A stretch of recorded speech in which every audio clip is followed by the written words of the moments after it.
So it was always controlling the drip, regulating the drip, making sure that I'm getting the right amount I was supposed to get. Then he was on duty. He went to work. Yeah, he went to work, but he kept coming and going, coming and going. And that was it. He was so caring. He will make sure he brings something for me to eat and the rest of them. That's exactly where I think she started taking interest in me. I never had interest. She started taking interest in me. I never from that had point in time, interest because I in actually felt it. You know, when a lady, as a guy, when a lady start having interest in you, you will definitely feel it. If you are very sensitive, if you are the sensitive type, you will know.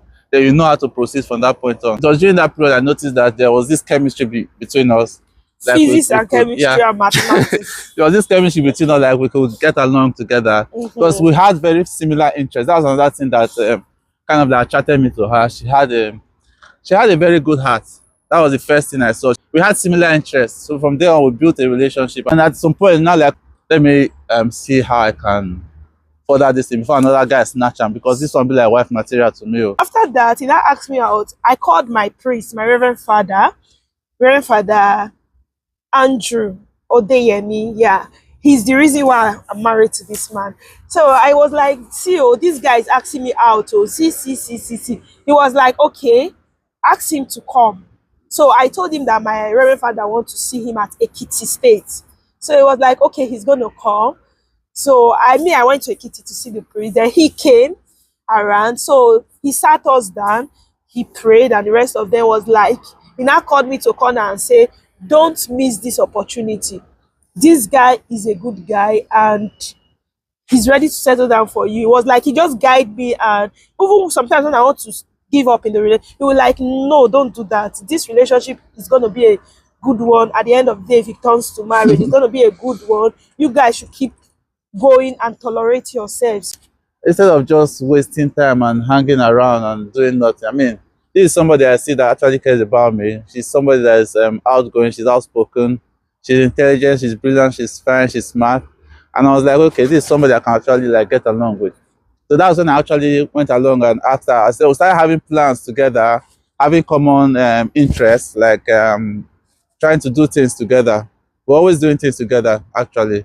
I went to Onitsha to get some items for myself. I was like, let me change my wardrobe. Then, you know, Onitsha was the market. There was not really boutique. I never hear of boutique. Onitsha. So I traveled to Onitsha. I got some items. I told him I was going to Onitsha. I was like, okay, help me buy some t-shirts. She bought extra. Wristwatch. You understand? So I was like, okay, but he didn't give me the money. Yeah, he has not given me yet. So when I got to Onitsha, I bought him what he asked me to buy for him. Yeah, I got it for him, and then I got myself some things. Then I was working, I had the money. So when I came back, I was like, this is what you sent me. Because I want to give me the money. I was like, no, don't worry. Leave the money. Yeah. I said leave the money. Yeah, that's exactly so that was what happened. So at that point in time, we started getting along, we started dating. From that point we started courting, actually. I started trying to study her, to see those things that she has, those characters she possesses. These are things I can tolerate and move forward, because that's what courtship is all about. It's about studying your partner and seeing if there are characters that you can tolerate. Because if you can't tolerate those particular traits the person is putting forward, then there's no need going forward with that person. You understand? You just end up complaining in the marriage. So it's at that point we started courting, and I started getting to know her better. We started exchanging gifts, having wonderful times. Those periods were one of the lovely times, you understand, you know. Then we were already dating, so there was people that still had interest in me on the same hospital, like the same compound there. So when we now started dating, so it was talk. This one will come and tell you about him. He's not a good person, he has a relationship. This one, that one. Yeah, the environment around was like trying to pull us apart. The environment was no longer conducive. Yeah, that's true. So what I did was that I wrote a resignation letter. Yeah, I submitted it. I will no longer want to work there again. She actually resigned because I think she values the relationship more than the whatever it is she was getting from that job. Yeah. And made her resign. And at that point in time, I was like, I didn't feel comfortable there again because she was no longer there. So I had to look elsewhere for another job, and I got something else even better than where I was before. So immediately we now started dating. We did date up to 2 months. I was like, okay, I want to go to my brother's house in Benin, then set up a chemist business. Yeah, because I had money that my salary and some other money I've saved. I was like, okay, let me go and start up a bed chemist business in Benin. So what I did, and I was selling hair then, so I've gathered a lot of money for my gold and hair. I got to Benin, I was staying with my brother, and I decided to get a store at Aduwawa. I opened a chemist, a very big chemist at that. It was really very massive. I was selling provision, I was selling drug, I was giving care, I was administering care also. Yeah, I treated people. So that was what I was doing in my chemist. Then I was like, since you're a microbiologist and you're a lab scientist, come and let's add lab into this chemist. And then we were just dating.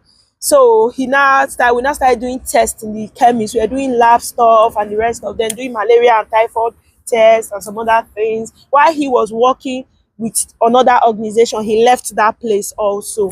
So he was working with a bigger, I think it was higher than that place. Yeah. It was Yeah. actually an NGO, and at that An point NGO, in time, yeah. He now at that started point in time, working. she was actually very industrious. So didn't have a particular job because she didn't want to work. She just wanted to have a business, which she was doing, and it was moving very well for her. So it was on this fateful day when I just decided that this is somebody I think I can stick with, because she actually really cared genuinely from her heart. I've known her before, but I had some doubts. It's on that day that those doubts were clarified, because I came home, I was very, very sick.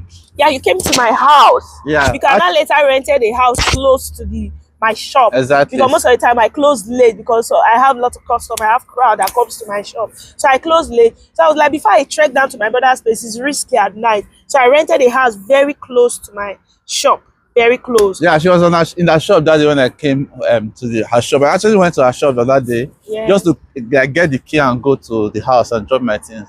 And as I got there, she noticed that I was not feeling very well, because the way I came was not normal. She had customers she was attending to.